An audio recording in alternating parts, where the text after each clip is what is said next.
Exercise. When people retire, they don't appear to improve their diets, but they do tend to become more active. For many, leaving the workforce allows more time for activities like playing sports, gardening, or entertaining friends and family. What role may physical activity play in longevity? In terms of combating the hallmarks of aging, aerobic exercise can induce autophagy, lower inflammation, decrease DNA damage, and facilitate DNA repair. Though after controlling for weight reduction, it may not actually affect the rate of aging. There is, however, a strong body of evidence supporting its role in preserving higher functioning as we age.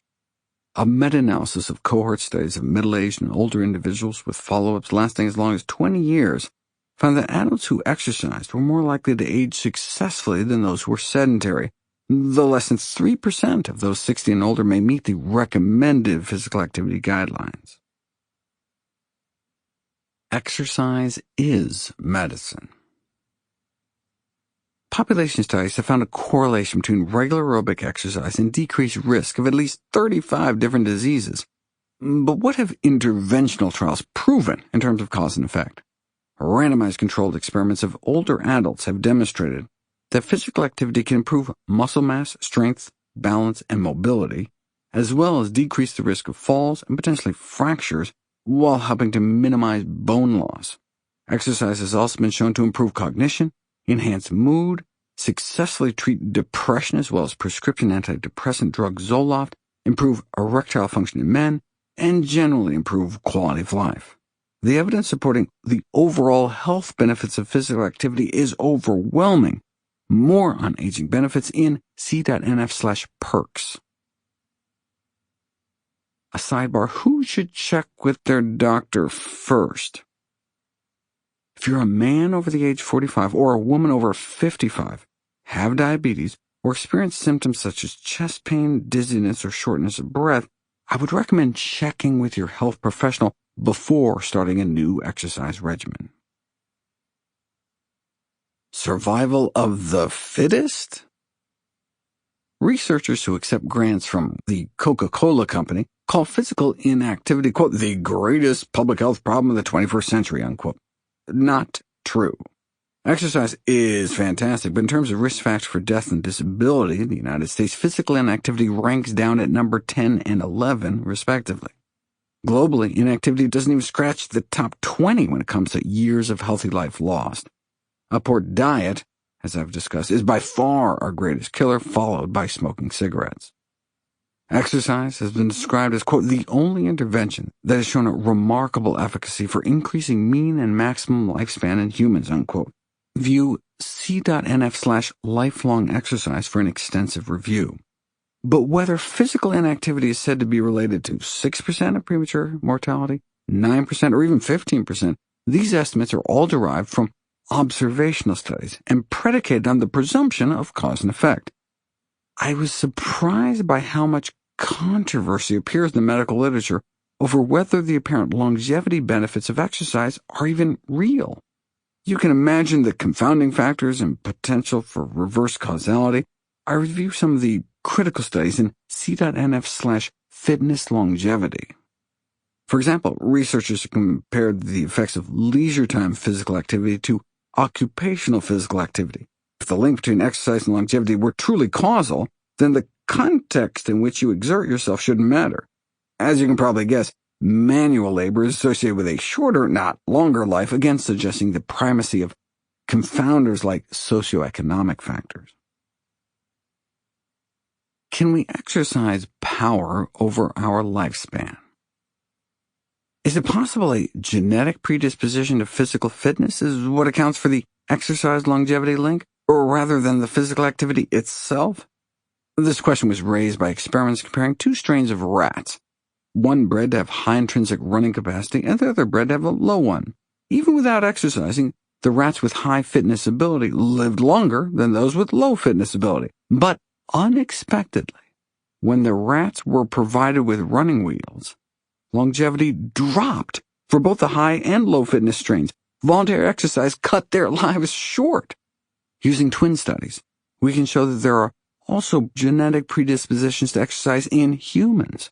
When identical twins leave home to start their separate lives, their exercise habits are much more likely to be quote-unquote concordant than those of fraternal twins, meaning if one twin vigorously exercises, the other twin is more likely to do the same if the two share 100% of their DNA instead of just 50% like typical brothers and sisters.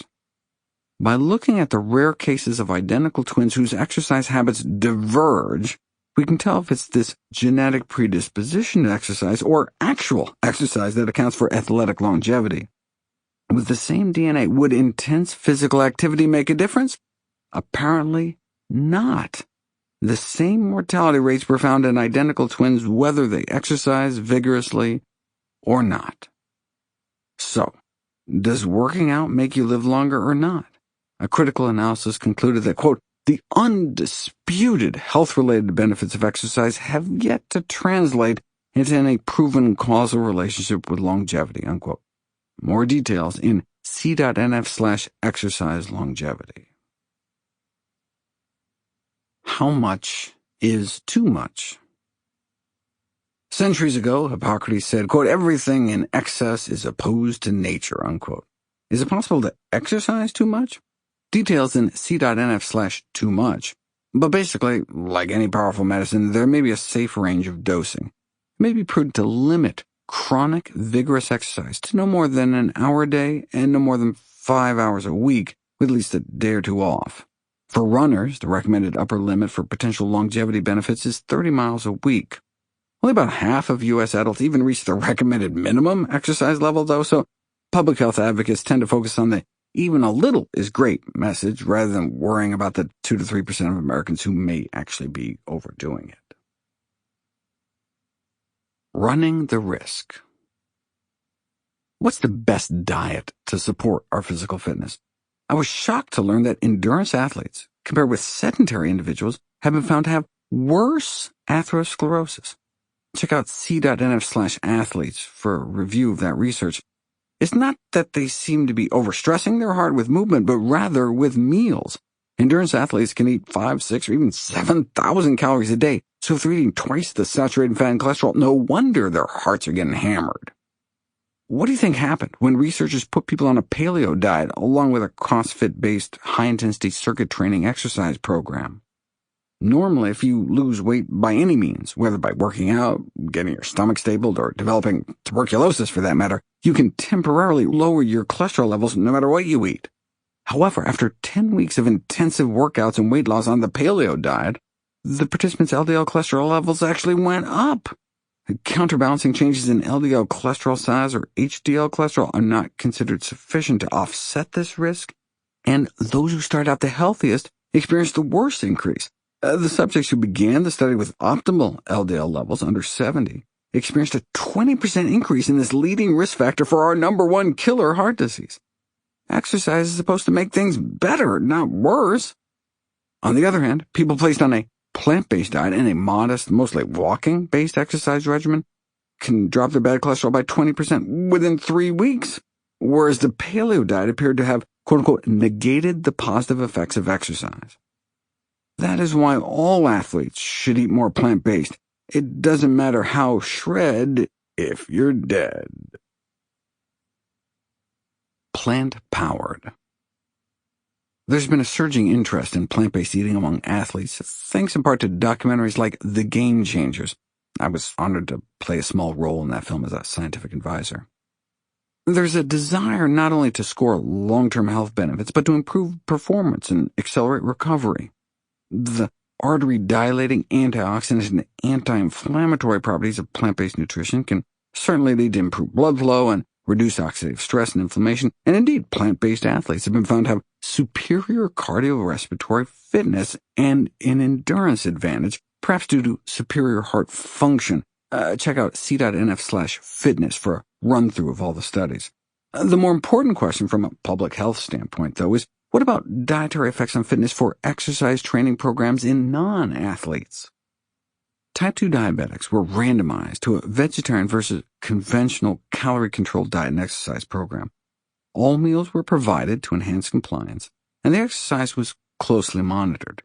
Despite the same allotment of exercise in each group, VO2 max, a measure of aerobic fitness, increased by 12% and maximal performance increased by 21% in the vegetarian group, both significantly better than the non-vegetarian group, who didn't significantly improve at all in either dimension.